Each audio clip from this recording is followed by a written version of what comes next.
Baik, aku buka ya teman-teman. Sebelumnya, Assalamualaikum warahmatullahi wabarakatuh. Waalaikumsalam warahmatullahi wabarakatuh. Selamat sore teman-teman semuanya. Sesuai dengan agenda sore hari ini, kita akan menjelaskan mengenai laporan praktikum kimia dasar, yaitu tentang energetika kimia. Sebelumnya, saya akan menjelaskan tentang saya akan memperkenalkan anggota-anggota saya.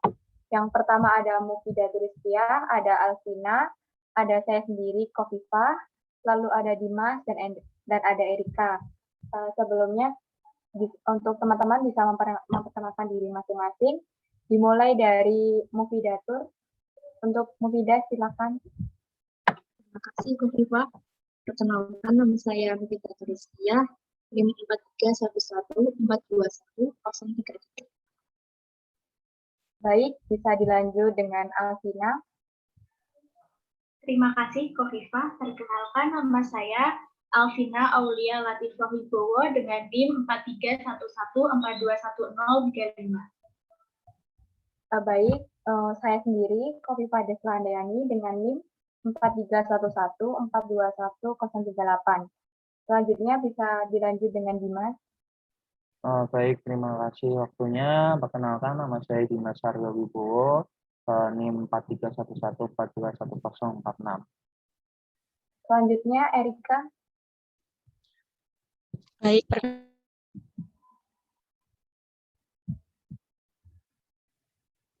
perkenalkan, nama saya Erika Putri Dewi, yang 52. Baik, sebelum masuk ke dalam pembahasan, di sini saya akan menjelaskan tujuan dari praktikum kami kali ini, yaitu yang pertama, untuk mengetahui reaksi eksoterm dan endoterm. Yang kedua, untuk menentukan perubahan entalpi atau delta H dalam suatu reaksi eksoterm dan endoterm. Sebelum masuk ke penjelasan, di sini saya akan menjelaskan sedikit tentang materi dari energetika kimia ini. Energetika kimia atau termodinamika kimia sendiri adalah ilmu yang mempelajari energi yang terjadi dalam suatu proses atau reaksi.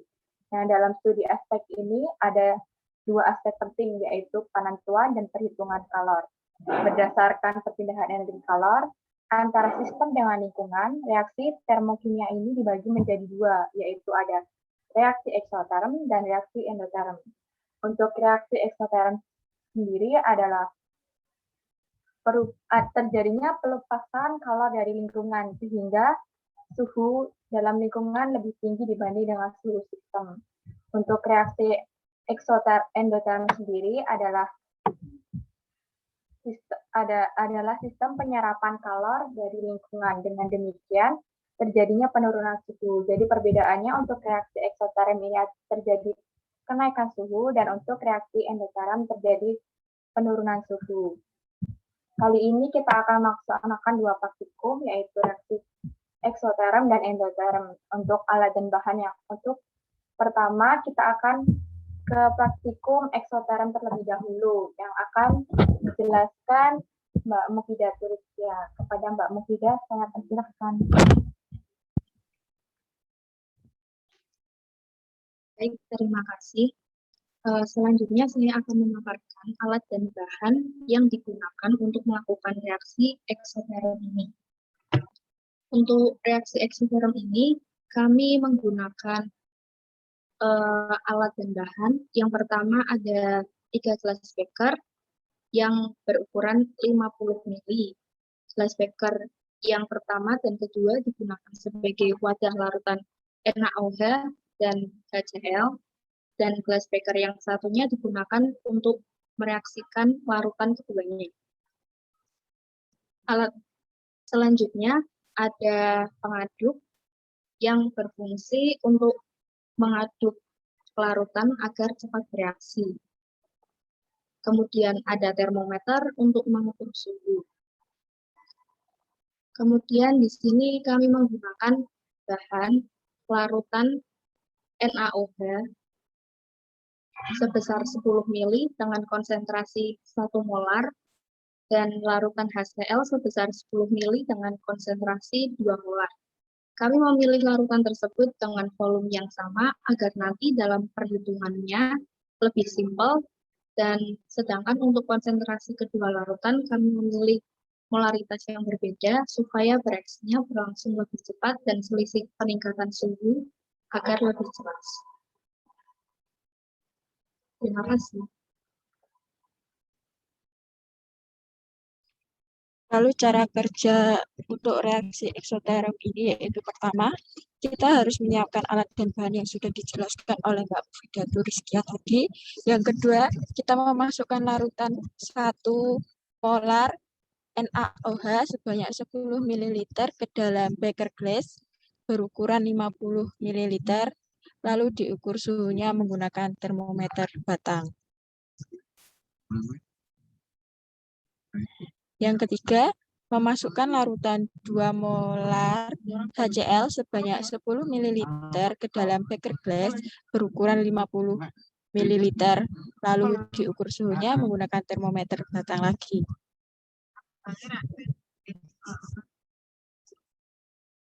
Yang keempat, kita mencampurkan larutan 1 molar NaOH sebanyak 10 ml dan 2 molar HCl sebanyak 10 ml ke dalam beker glass berukuran 50 ml. Diaduk sebentar menggunakan batang pengaduk, lalu diukur suhu campurannya menggunakan termometer batang.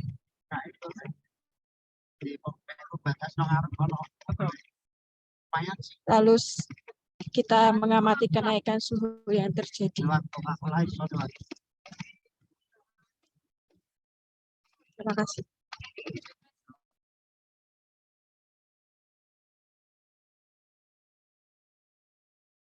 Baik, selanjutnya ada reaksi endoterm. Di sini saya akan menjelaskan alat dan bahan apa yang diperlukan untuk reaksi endoterm ini. Yang pertama, untuk alatnya ada gelas beker 50 ml sejumlah 3, ada termometer batang, dan batang pengaduk.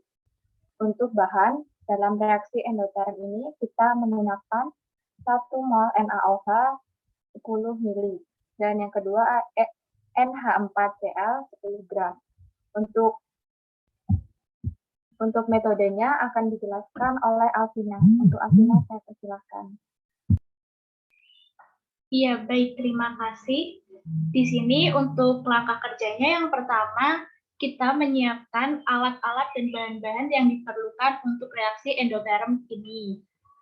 Setelah itu, kita akan memasukkan 1 molar larutan NaOH 10 ml ke dalam tabung reaksi terlebih dahulu untuk diukur suhunya.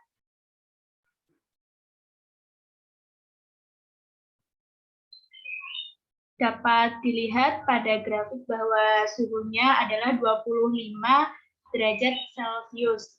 Kemudian kita memasukkan serbuk NH4Cl sebanyak 10 gram ke dalam gelas beker.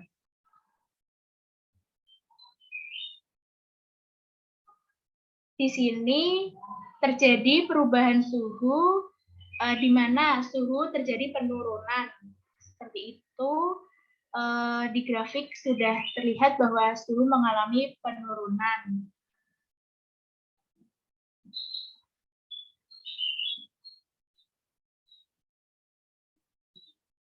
Di sini kami menganggap bahwa serbuk NH4Cl memiliki suhu seperti suhu ruang, yaitu 25 derajat Celcius.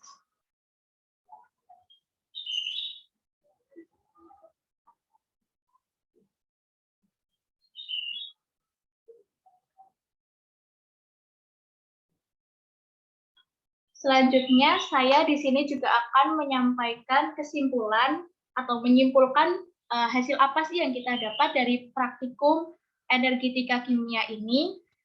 Baik, yang pertama, kesimpulan yang pertama itu berdasarkan perpindahan energi kalor antara sistem dengan lingkungan, reaksi termokimia dibagi menjadi 2. Yang pertama, reaksi eksoterm, dan yang kedua, reaksi endoterm.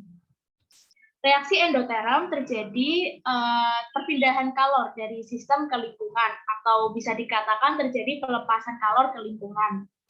Dan juga terjadi kenaikan suhu pada campuran tersebut.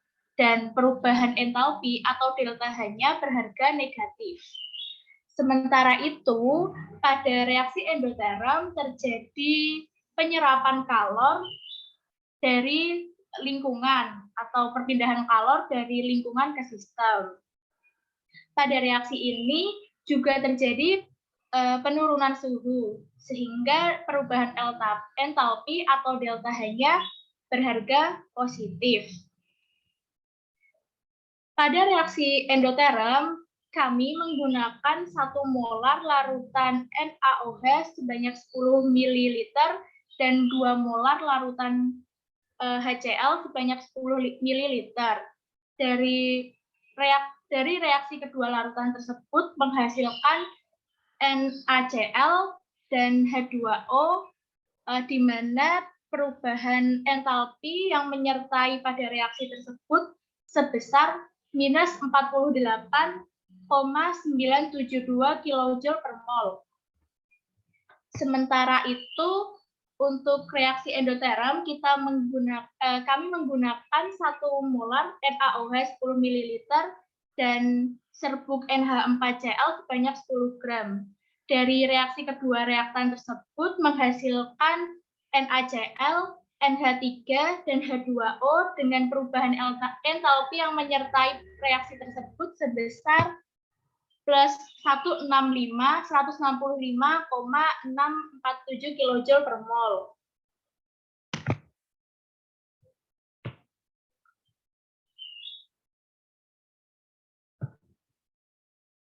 Itu tadi kesimpulan yang dapat saya sampaikan.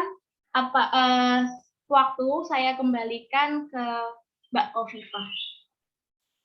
Baik, terima kasih Alvina. Mungkin itu tadi sedikit pemaparan dan penjelasan tentang hasil praktikum dari kelompok kami. Dan terima kasih untuk teman-teman semuanya yang telah memaparkan hasil praktikum kali ini. Mungkin itu saja. Terima kasih. Wassalamualaikum warahmatullahi wabarakatuh. Waalaikumsalam. Waalaikumsalam warahmatullahi wabarakatuh.